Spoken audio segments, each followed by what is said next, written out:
নমস্কার বন্ধুরা, রাখির খুঁটিনাটিতে আপনাদের সবাইকে স্বাগত। আজকে আমি তৈরি করছি সয়াবিনের কোপ্তা কারি। দেখুন দেখতে কত সুন্দর হয়েছে, খেতেও খুব সুন্দর আর খুব ইজি। আপনারা বাড়িতে সবাই ট্রাই করবেন। তার জন্য আমাদের লাগছে এক বাটি সয়াবিন, একটা আলুকে আমরা ছোট ছোট টুকরো করে কেটে ধুয়ে নিয়েছি। এবার এখানে লাগছে একটু বেসন, লবণ, হলুদ, চিনি, লাগছে আদা, একটু কাঁচা লঙ্কা, কাজু কিশমিশ আর একটু চারমগজ। এবার আমরা চারমগজ, কাজু কিশমিশ আর আদা কাঁচা লঙ্কাটাকে একটা পেস্ট বানিয়ে নিয়েছি। এবার একটা কড়াইয়ে জল গরম করতে বসিয়ে তার মধ্যে এক বাটি সয়াবিন আমি সেদ্ধ করতে বসিয়ে দিচ্ছি। এই যে জলটা ফুটে এসেছে, আমরা এবার একটু ঢেকে দেব।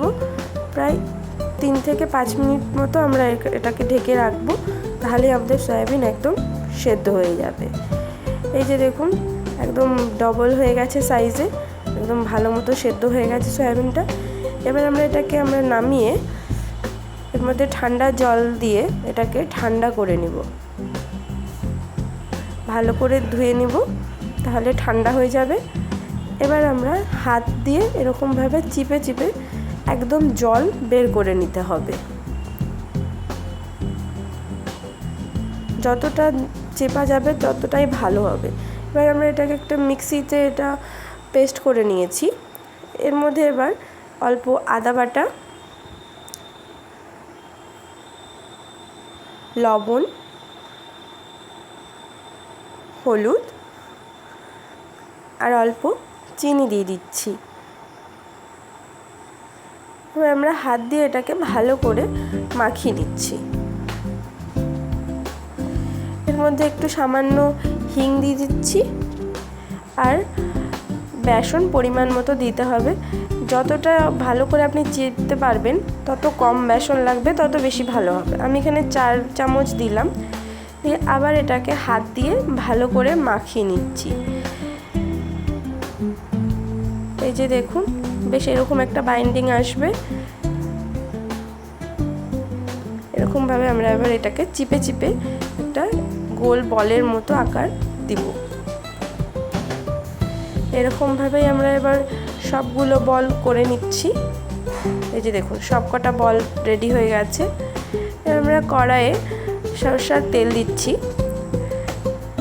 এরপর প্রত্যেকটা বল ভেজে নিচ্ছি।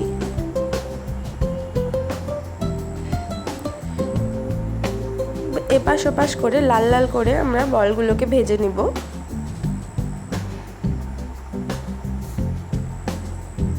এই যে আমাদের বলগুলো একদম লাল লাল করে হয়ে গেছে ভাজা, তুলে নিচ্ছি। দেখুন সবকটা বল ভাজা হয়ে গেছে, কি সুন্দর লাগছে। এবার কড়াইয়ে আমরা তেজপাতা, শুকনো লঙ্কা আর গোটা গরম মশলা দিয়ে দিচ্ছি।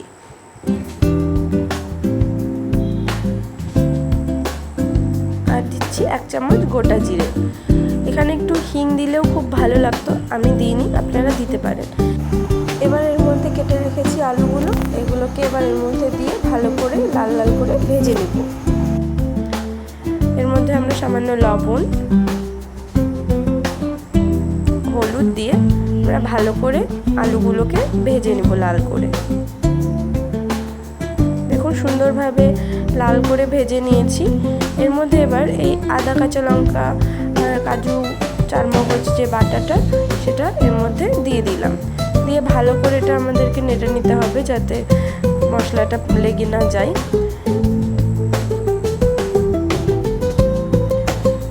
এবার ওর মধ্যে আমি সামান্য লবণ,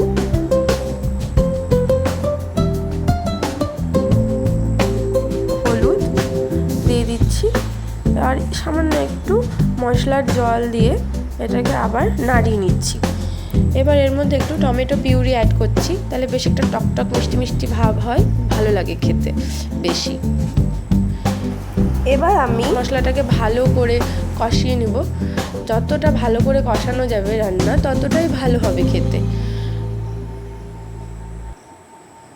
দেখুন কি সুন্দর তেল ছাড়ছে, আমাদের কষানো প্রায় হয়েই এসেছে।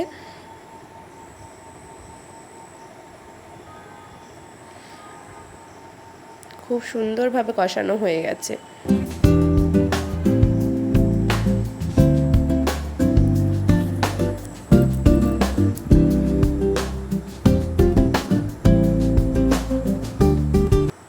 এর মধ্যে আমরা আর একটু সামান্য জল দিলাম, আর এবার একটু চিনি দিয়ে দিচ্ছি, দিয়ে আবার ভালো করে নাড়াচাড়া করে এবার আমরা ওর মধ্যে পরিমাণ মতো জল দিয়ে দিচ্ছি। জলটা ভালো করে ফুটে গেছে, একটু আমরা এবার গ্যাসের ফ্লেমটা আস্তে করে একটু ঢেকে দেবো যাতে আলুগুলো সেদ্ধ হয়ে যায়। আমাদের আলুগুলো সেদ্ধ হয়ে গেছে, এবার আমরা ওই বলগুলোর মধ্যে দিয়ে দিলাম, দিয়ে আর 5 থেকে 7 মিনিট এটাকে নাড়লেই হয়ে যাবে আমাদের রান্না। দেখুন আমাদের হয়ে এসেছে, জলটাও একটু শুকিয়ে গেছে, আলুগুলোও সেদ্ধ হয়ে গেছে, আর ওই বলগুলোও রস টেনে নিয়েছে অনেকটাই। এবার আমরা ওর মধ্যে একটু সামান্য ঘি আর অল্প একটু গরম মশলা দিয়ে দিলেই আমাদের সয়াবিনের কোপ্তা কারি একদম রেডি।